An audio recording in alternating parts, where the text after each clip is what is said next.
कंदकोट में 6 मुग़वियों की बाजियाबी के लिए शहर के मल्लाह फोरम समेत सियासी, समाजी, मजहबी तंजीमों की जानिब से इंडस हाईवे पर एहतजाजी धरना दिया गया। मज़ीद तफसीलात देखते हैं हजूर बख्श मंगी की इस रिपोर्ट में।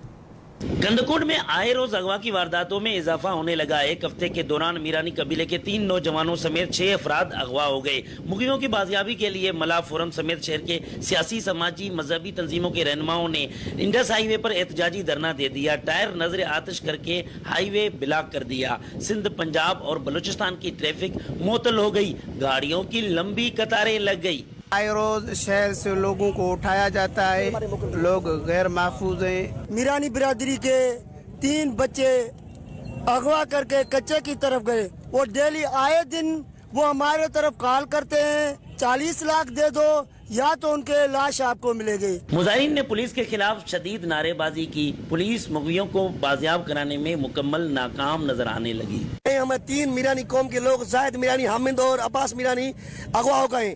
एसएसपी साहब ने 2 दिन की मोहलत ली थी, वो भी खत्म हो गई है। हम आईजी सिंध और डीआई साहब रिक्वेस्ट करते हैं कि हमारे जो भी 3 लोग हैं, हमारे 3 लोग नहीं, जिले कश्मीर के जो मुग़वी हैं सब बाजियाब करें, नहीं तो हमारा यहाँ पे धरना जिस तरह रहेगा। सिंध मल्लाह फोरम के प्लेटफॉर्म से यहाँ धरना दिया है, हम जिस तरह धरना खत्म नहीं करेंगे जिस तरह हमारे मुग़वी वापस नहीं आएंगे। मुजाहिरीन ने मुसलसल 4 घंटे तक धरना जारी रखा। पुलिस की जानिब से मुग़वियों की बाजियाबी के लिए 3 दिन की मोहलत ले ली गई, जिस पर धरना खत्म किया गया। कैमरामैन मेहता मंगी के साथ हजूर बख्श मंगी, आज न्यूज़ कंदकोट।